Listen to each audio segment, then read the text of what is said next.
বিসমিল্লাহির রহমানির রহিম। আজ 16ই ডিসেম্বর বিজয় দিবস। সেই বিজয় দিবস উপলক্ষে আমি আজকে বাংলাদেশের এই স্বাধীনতা যুদ্ধে 30 লাখ শহীদ, 2 লাখ মা বোনের সম্ভ্রম এবং যারা ওই সময় মুক্তিযুদ্ধে যারা বেঁচে আছেন এবং বিশেষ করে যার নেতৃত্বে আমরা একটি স্বাধীন রাষ্ট্র পেয়েছি, বঙ্গবন্ধু শেখ মুজিবুর রহমান সহ সকল চার জাতীয় নেতা সহ সারা বাংলাদেশ সকল মুক্তিযোদ্ধার প্রতি আমার হৃদয়ের অন্তঃস্থল থেকে বিজয়ের শুভেচ্ছা। এবং আজকে আমি এই 16ই ডিসেম্বর আমার জীবনের দেখা কিছু স্মৃতিচিহ্ন সবার উদ্দেশ্যে আমি বলতে চাই। 1971 সালের 16ই ডিসেম্বর 1971 সালের 9 মাস আমি চট্টগ্রাম শহরে ছিলাম, যেহেতু আমার বাবা তখন ন্যাশনাল ব্যাংক অফ পাকিস্তানে চাকরি করত। তো ওই সময়ে আমি চট্টগ্রাম দামপাড়া পুলিশ লাইন স্কুলে 6ষ্ঠ শ্রেণীর ছাত্র ছিলাম। কিন্তু এত ইষ্টপাকা ছিলাম যে তখন আমি এই স্কুল ফাঁকি দিয়ে সিনেমা দেখা এবং ফুটবল খেলা দেখা, এটা যেমন আমার চরিত্রের মধ্যে একাত্রিত হয়ে গিয়েছিল। তাই যখন যুদ্ধ লেগেছে, আমি ওই সময়গুলো কথা বলছি না, শুধু এই 9 মাস যুদ্ধের সময় আমি চট্টগ্রাম শহরে ছিলাম 6ষ্ঠ শ্রেণীর ছাত্র হিসাবে।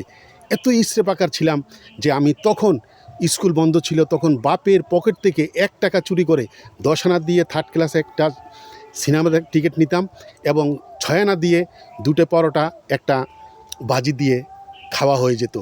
এই অবস্থার মধ্যে আমি চট্টগ্রাম এই 9 মাস পুরা যুদ্ধের সময় ছবি দেখেছি এবং ঘুরে ঘুরে চট্টগ্রাম শহর সারাটি শহর ঘুরেছি এবং অনেক সময় মুক্তিযুদ্ধ তো দেখি না, কিন্তু আমাদের পাড়ায় দামপাড়া আমরা থাকতাম, এখানে খুব কাছে আমাদের বড় ভাই ছিল, যে একজনের নাম ছিল, আমার চট্টগ্রাম যারা শুনছেন তারা বলতে পারবেন, চট্টগ্রাম দামপাড়াতে রফিক ভাই এবং মোহাম্মদ আলী, এই দুজন আমাদের পাশাপাশি এই মুক্তিযোদ্ধা ছিল।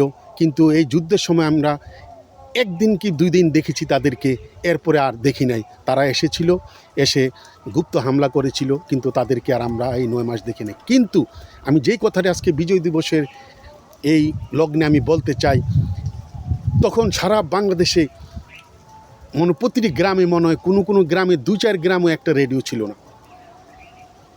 আর যার রেডিও ছিল সে ছিল তখনকার সময় ওখানকার বড় লোক বললেই চলে, আধুনিক এবং বড় লোক।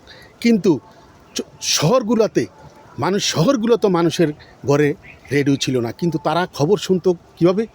তখন একটা নিয়ম ছিল যে যেই হোটেলগুলো ছিল শহরের, এই হোটেলগুলোর কাউন্টারের সামনে একটা বড় একটা টিভির মতো একটা বাক্স ছিল, এটা রেডিও ছিল। এটার মধ্যে তার দিয়ে উপরে দিয়ে একটা অ্যান্টেনা লাগিয়ে দিয়ে তখন মানুষে আকাশবাণী এবং বিবিসি শুনতো। এই বিবিসি খবরটা শোনার জন্য মানুষের সন্ধ্যাবেলা এই দোকানের সামনে রাস্তার মধ্যে ভিড় লেগে যেত। এখন যেমন শোরুমের সামনে দাঁড়িয়ে এই টিভি ক্রিকেট খেলা দেখে, এভাবে অনেক লোক জমে যেত, এই বিবিসির খবরটাই তখন শুনতো। এই 16 ডিসেম্বর রাত্রের বিবিসির খবরে আমরা শুনতে পেলাম যে এলাকার মানুষে করছে যে স্বাধীন হয়ে গেছে ঢাকাতে, এই পাঞ্জাবিরা তারা সারেন্ডার করেছে এবং স্বাধীন হয়ে গেছে। কিন্তু চট্টগ্রামে তখনও চারিদিকে আর্মিরা, পাঞ্জাবিরা বিভিন্ন জায়গায় এমনভাবে ছিল, তখন মানুষে ঘর থেকেও বাইরে হওয়ার এই সাহস পায় নাই। এই স্বাধীনতার স্বাদটুকু আমরা চট্টগ্রামে পেয়েছি 17ই ডিসেম্বর সকালবেলা। ঘুমিয়ে আছিলাম, সকালবেলা তখন নাস্তা করছি। এই নাস্তা করার সময় আমার আব্বা, তখন নাস্তা করার সময় আমার বড় ভাই, আমি এবং আমার আব্বা একসাথে নাস্তা করছি। হঠাৎ এই নাস্তা করে আমার আব্বা করছি কি, তখন যে খাট ছিল, শোয়ার খাটের মধ্যে স্ট্যান্ড ছিল মশারি টাঙানোর জন্য, আমার বাবা একটা স্ট্যান্ড টান দিয়ে খুলে এটা নিয়ে বাইরে চলে গেল। আমার আম্মা বলছে যে তুমি কোথায় যাচ্ছ? আসতেছি। তা আমরা রুটি আদা মাদা খেয়ে পুরোনো বার হয়ে গেলাম। ব্যাপারটা কি, বাইরে যেয়ে দেখি যে হাজার হাজার মানুষ সব সার্কিট হাউসের দিকে, চট্টগ্রাম সার্কিট হাউসের দিকে, আমাদের বাসার কাছেই ছিল সার্কিট হাউস, যেখানে জিয়াউর রহমানকে হত্যা করেছে। এই সার্কিট হাউসে ছিল চট্টগ্রামের সকল এই পাঞ্জাবিদের মেইন সেন্টার, এখান থেকেই তারা যুদ্ধ পরিচালনা করতো, সব কিছু করতো। টসারিং সেল এখানে ছিল। হাজার হাজার মানুষ আমরা গেলাম, এর মধ্যে রাস্তার মধ্যে দেখি মানুষ পিটিয়ে রাজাকারকে মারছে। যারা রাজাকার ছিল তাদেরকে পিটিয়ে রাস্তার মধ্যে মারছে। যেতে যেতে গেলাম সার্কিট হাউসে গিয়ে দেখি হাজার হাজার মানুষ ওখানে ভিতরে যায় দিয়ে যে ফ্রিজের মতো একটা ইয়ে ছিল, এটার মধ্যে মানুষকে চেয়ার আছে, এখানে বসিয়ে কারেন্টের শর্ট দিয়ে তাদেরকে তাদের খবর নিত, তাদের মুক্তিযোদ্ধা কোথায় আছে, কি করেছে। এরপরে দেখলাম একটা গর্তের মধ্যে অনেক লাশ ফেলে রেখেছে, ওই মেরে মেরে ফেলে রেখেছে। এরপরে দেখলাম মানুষের কবর, এই সার্কিট হাউসের ভিতরে কোনো কবর ছিল না, কিন্তু ওই পাঞ্জাবিদের অনেক অফিসার মারা যাওয়াতে যুদ্ধের সময় ওদেরকে এখানে সমাধিস্থ করেছিল। মানুষ ওই কবর খুঁড়ে তাদের কঙ্কাল লাশ কবর থেকে উঠিয়ে ফেলেছে।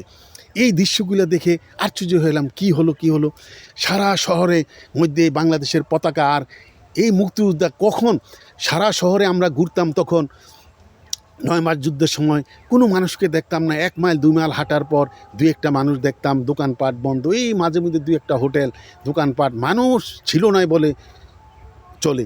কিন্তু তখন এই হাজার হাজার মানুষ কোত্থেকে আসলো, আর মুক্তিযোদ্ধা চারিদিকে লুঙ্গি পরা, প্যান্ট পরা, ময়লা দাড়িওয়ালা, তারা মনে হয় 2-4-6 মাস মনে হয় দাড়ি করে নাই, তাদেরকে দেখি উপরের দিকে আনন্দ উল্লাস করে উপরের দিকে ফায়ার করছে, ধরুম ধরুম ধরুম ধরুম টাটা টাটা টাটা। এভাবে এই যে বিজয় উল্লাসটি দেখলাম, তখন এটা সত্য, তখন কিন্তু এই বিহারিরা 9 মাস আমাদেরকে যে অত্যাচার করেছিল, এই তখন বাঙালিরা পুরা চট্টগ্রাম শহরে বিহারি ছিল। আমি বলি Pahartali, Ambagan, Halishahar, wireless colony, Sher Shah colony, এই প্রত্যেকটি এরিয়ার মধ্যে মানে হাজার হাজার বিহারি ছিল। এই বিহারিগর বাড়িঘরে হামলা হয়েছে, অনেকে বিহারির বাড়িঘর লুট করেছে। আচ্ছা, একটা জিনিস দেখেছি এই 9 মাস যুদ্ধের সময়, যুদ্ধের প্রথম যখন 26শে মার্চ পাঞ্জাবিরা হামলা করেছে, তখন কিন্তু চট্টগ্রামের সব স্বর্ণের দোকান ছিল এই কেসিদি রোড, লালদিঘির পারে। এই কেসিদি রোডে শাটারগুলা ভেঙে যেই লুটগুলা করেছে, এখানে বাঙালি বিহারির একসাথে লুট করেছে। এই স্বাধীনতার স্বাদ পেলাম, কিন্তু সারা বাংলাদেশ তখন চট্টগ্রাম শহরে, সারা শহরে এই আনন্দ উল্লাস করছে। কিন্তু একটা জিনিস দেখলাম, যারা সিনিয়র লোক ছিল তারা মুখে সারা শুধু আনাগোনা করছে, কথাবার্তা বলছে যে স্বাধীনতা তো হয়ে গেল, শেখ মুজিব কি বেঁচে আছে। অনেকে ম্যাক্সিমাম মানুষ বলছে শেখ মুজিবকে তো পাকিস্তান কারাগারে তাকে ফাঁসি দেওয়া হয়েছে। মানুষই একটা আতঙ্কর মধ্যে এই 17 ডিসেম্বর সারাদিন, এই সকালের পর দুপুরের পর থেকে মানুষ চিন্তিত, মানে মানুষ এই স্বাধীনতার স্বাদটুকু যখন শেষ হয়ে গেল, সবাই মুখ অন্ধকার, সবাই খালি একটাই কথা, শেখ মুজিবকে ফাঁসি দেওয়া হয়েছে।